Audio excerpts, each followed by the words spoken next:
ആസാമിലെത്തിയെന്നുള്ള കഥയുടെ സ്റ്റാർട്ടിങ് ഇവിടെ നിന്നാണ്. ആസാമിൽ ഒരു മാച്ച് ഉണ്ട്, കൂടെ വരുന്നോ, കറങ്ങിട്ടൊക്കെ നമുക്ക് വരാം എന്ന് കേട്ടപാട് അമ്മയോട് പെർമിഷനും ചോദിച്ചു. പിന്നെ ആസാമിലും ഷിലോങ്ങിലും ഒക്കെ ഫ്രണ്ട്സ് ഉണ്ടെന്നുള്ള ധൈര്യത്തോടെ കേട്ട പാതി കേൾക്കാതെ പാതി ഞാൻ ഇറങ്ങി തിരിച്ചു. ടൈം എന്നുള്ള ഫാക്ടർ വളരെ ഇമ്പോർട്ടന്റ് ആയതുകൊണ്ട് തന്നെ ഫ്ലൈറ്റിലായിരുന്നു യാത്ര. അല്ലെങ്കിൽ എനിക്ക് ട്രെയിൻ ആണ് കേട്ടോ ഇഷ്ടം. ലൈഫിൽ ആദ്യമായിട്ട് നോർത്ത് ഈസ്റ്റ് എക്സ്പ്ലോർ ചെയ്യാൻ പോകുന്നതിന്റെ ഹാപ്പിനെസ് ആണ്. ഈ സന്തോഷം ചിലപ്പോൾ ജസ്റ്റിനിൽ കാണില്ല, കാരണം ജസ്റ്റിൻ ISL നോർത്ത് ഈസ്റ്റ് യുണൈറ്റഡിലെ പ്ലെയർ ആയിരുന്നു. ഫുഡ് കഴിക്കാൻ കയറിയ ദാബയിലെ മെനു കൊണ്ട് ശരിക്കും ഞെട്ടി. PGന്റെ ഐറ്റംസ് ഞാൻ ആദ്യമായിട്ടാണ് ഇതൊക്കെ കാണുന്നത്. അങ്ങനെ അവിടെ നിന്ന് നമ്മൾ ഹഫ്ലോങ് എന്ന ഗ്രാമത്തിലേക്ക് യാത്ര തിരിച്ചു.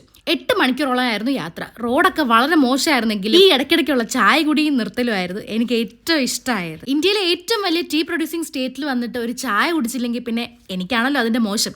അങ്ങനെ ഒരു ബെസ്റ്റ് ചായയും കുടിച്ച് അവിടെ നിന്ന് നേരെ വീണ്ടും യാത്ര തുടങ്ങി. 1-2 മണിക്കൂർ എടുത്തായിരുന്നു. ടണൽസിലൂടെയൊക്കെയാണ് യാത്ര ചെയ്യുന്നത്, കാരണം അവിടെ ലാൻഡ് സ്ലൈഡിങ് ഏരിയ ആണ്. അങ്ങനെ എനിക്ക് വേണ്ടി ബുക്ക് ചെയ്ത ഗസ്റ്റ് ഹൗസിലെത്തി.